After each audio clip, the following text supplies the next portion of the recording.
Vladimir Putin. Part 6.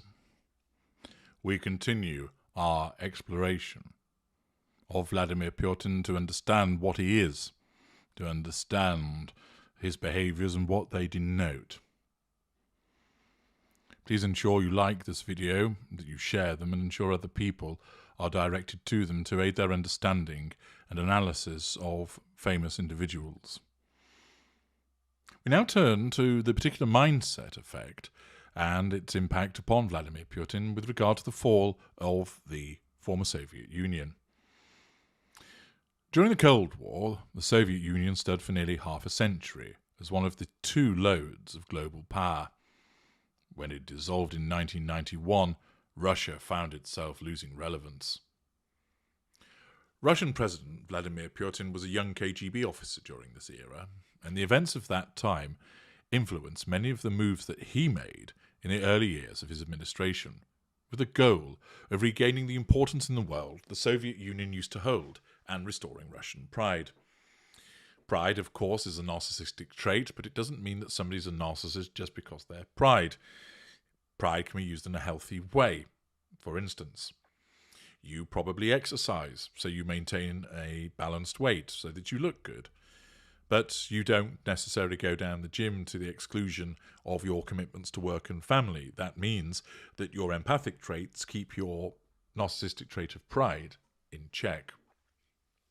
However, should it be the case that an individual goes down the gym without due regard for turning up on time at work or missing a child's school play and is focused on the way that they look, always posing, etc., their pride is not being kept in check by any emotional empathy and is an indicator that that person may well be a narcissist.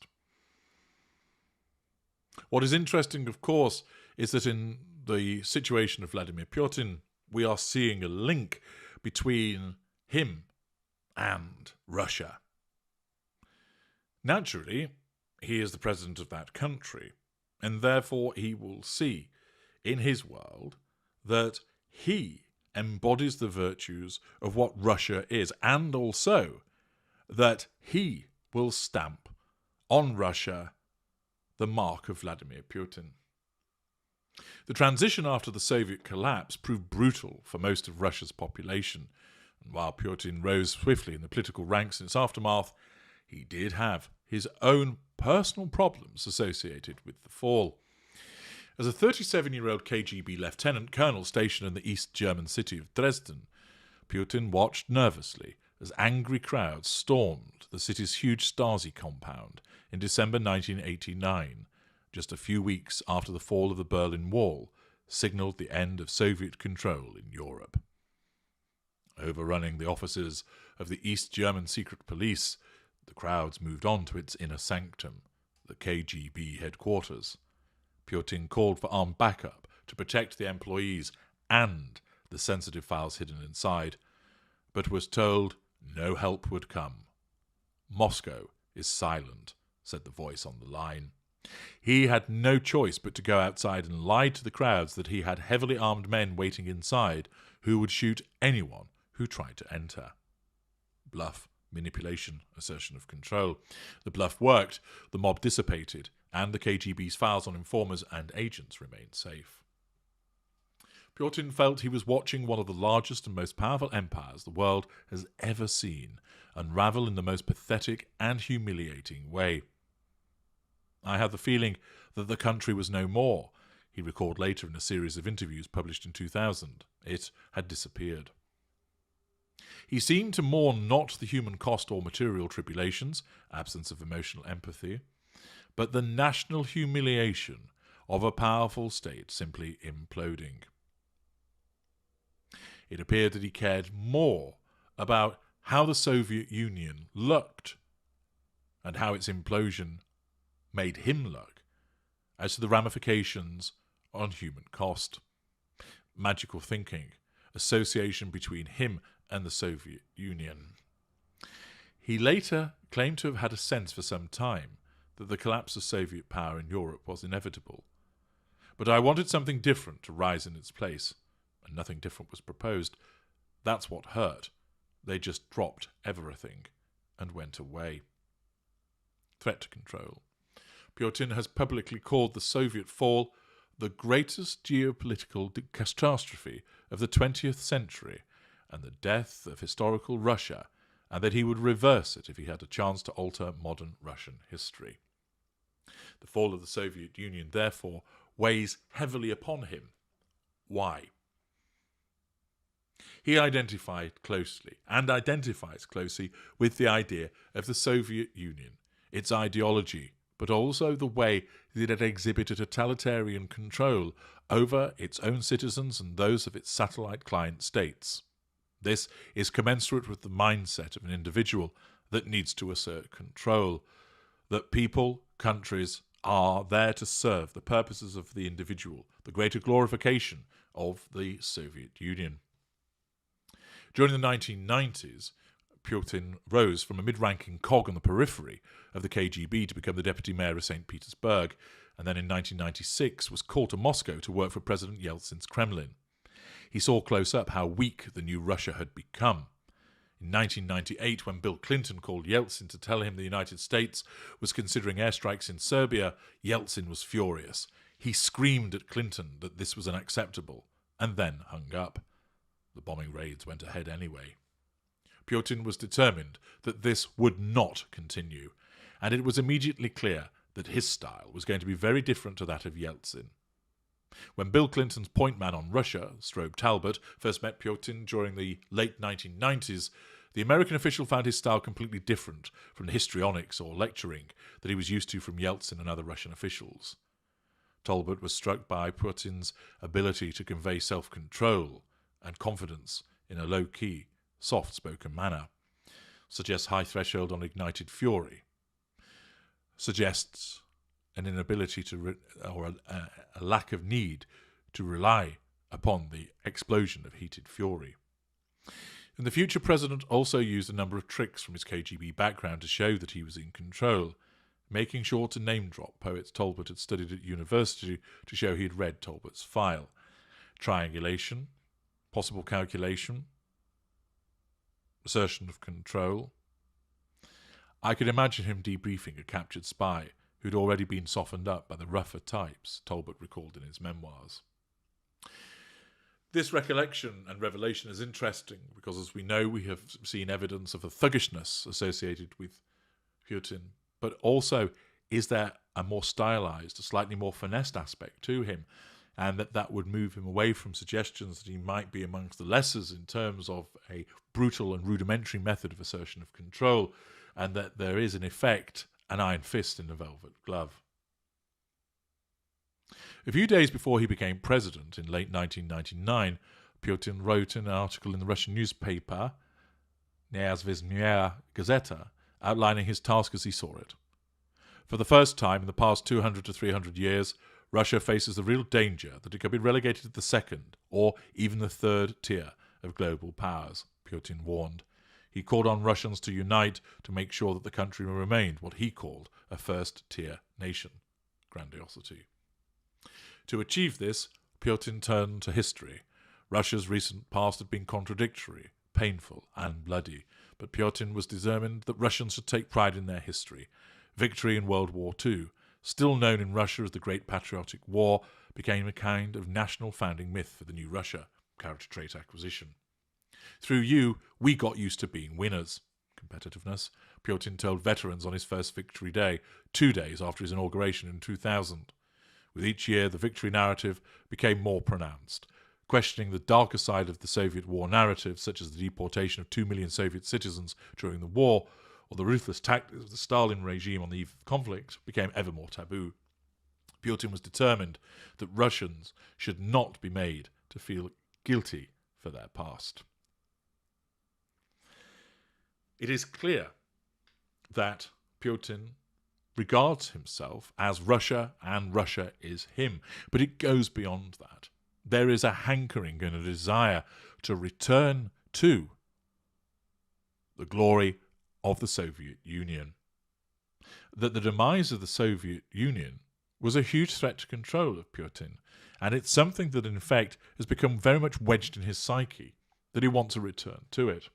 And this provides us with insight with regard to his current behaviours that have been exhibited with regard to Ukraine.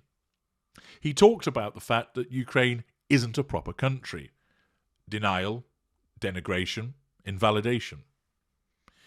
In effect, he sees it as an object that he is there to take and use as his own. Sense of entitlement, asset appropriation. He talked about that the approach was, in effect, to denazify the Ukraine. Now, it is the case that within Ukraine there are hard right units that might well be neo-Nazi sympathisers or quite possibly viewed as at least aligned with a Nazi mentality. But they are a minority, and they do not represent the bulk of Ukrainians.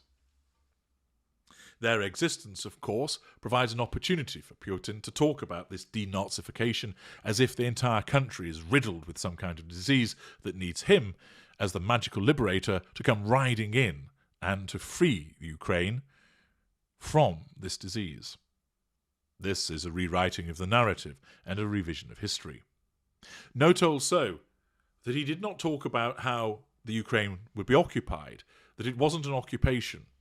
Instead, at least at the beginning, of course, it was his intention that he would have a swift victory, that he would be able to remove the government as it stood, install a puppet government, and make it a client state of Russia, as he began to try to rebuild the former Soviet Union. Of course, as we know, his attempts to blitzkrieg the Ukraine into submission have so far failed, and it's becoming now more of an entrenched war. Note also that there was no reference, of course, to referring to it as a war. Instead, it was a special mission, revision of history, and a diminution of the seriousness of the matter. It's a rewriting of the narrative that is being undertaken to talk about it in such terms as to make it to seem as if the Russians are there as the saviours and liberators. Is a redressing of the view. And as I've explained to you many times, that when it comes to the concept of good and evil, right or wrong, good and bad, there are no objective standards, and it's simply a matter of perspective. The Ukraine and its allies, and those supporting it, view the Russian invasion as bad, that they have committed an evil act, and that the Ukraine are essentially the forces of good, seeking to repel an attack upon their sovereignty. Russia and its fewer allies view the action essentially as not that of evil at all, but that they are doing the good by going into a place which isn't a country of its own and liberating the people that have been held under the yoke of supposed Nazis. It is, once again, differing perspectives. One man's freedom fighter is another man's terrorist. But his approach with regard to Ukraine is part of this concept that he is Russia, and the loss of the Soviet Union hit him in terms of a threat to control hard. And because he has reached that position of power that he has done, he now seeks to replace what has happened since the fall of the Soviet Union by putting it back together again. His success in Chechnya spurred him on. But of course, it may well have given him a false sense of confidence, something I shall be addressing in a later part with regard to what is he going to do next. But it is important to look at this concept whereby, as a consequence of him seeing the country as an extension of himself, that its people are an extension of himself, commensurate with that type of thinking of a disordered individual, that although that may well be seen by certain individuals as hugely patriotic, it is part of that mindset whereby what he does is excellent for Russia, and that he essentially sees that it is his role, his mission, to restore the Soviet Union, which has been unfairly dismantled. From his perspective, he doesn't see this as a bad or evil act, he sees it as a righteous one. Putin's personal image has evolved to reinforce the narrative of a newly resurgent country. He won Russians over with his calm, no-nonsense approach and tough talking. Suggests high threshold on ignited fury. Over time, Kremlin spin doctors played up his macho credentials, resulting in a series of photo opportunities that seemed to get more and more absurd. Putin at the controls of a race car and a fighter jet, Putin riding a horse bare-chested. Many of you will have, of course, seen that picture. Putin flying a microlight with a flock of rare cranes. There was even a rumour that Putin wanted to be blasted into space to orbit the Earth, but the idea was apparently nixed by Kremlin security, who deemed it too dangerous. As Putin's constructed image approached that of a superhero, magical thinking, his style of rule changed too. The circle of real decision-makers around Putin shrank, skewing towards people with the security services background. Putin has prided loyalty above all else, and many of the people around him are those he has known since KGB days, or at least since the 1990s in St. Petersburg. These people almost never talk to journalists, making reliable information about the inner workings of the Kremlin hard to come by. Putin is a cloistered leader who hardly ever uses the internet and mainly receives information in briefing notes handed to him in red folders by Kremlin aides. While he cultivates an image as a man of the people, he has come into contact with real Russians increasingly rarely. Haughtiness, arrogance, seeing himself as set apart, and usually in carefully scripted encounters. Over the years, Putin has made himself synonymous with the new state, extending his presidency more than 2 decades. During this time, Putin's use of the Second World War has been augmented with other secondary historical figures and victories, as Putin has tried to weave a narrative of Russian glory, starting with the 10th century Prince Vladimir, founder of the Kievan Rus, and ending with the Vladimir currently residing inside the Kremlin. This all demonstrates a grandiosity, an arrogance, a being apart from the people, yet seeing himself as those people, a hypocrisy. And this idea of him as Russia and the concept of his views of the former Soviet Union give us added insight into who he is. In Part 7, we'll be examining more about his behaviours, looking at his inner circle and his self-imposed isolations, and what those tell us about the man that is Vladimir Putin.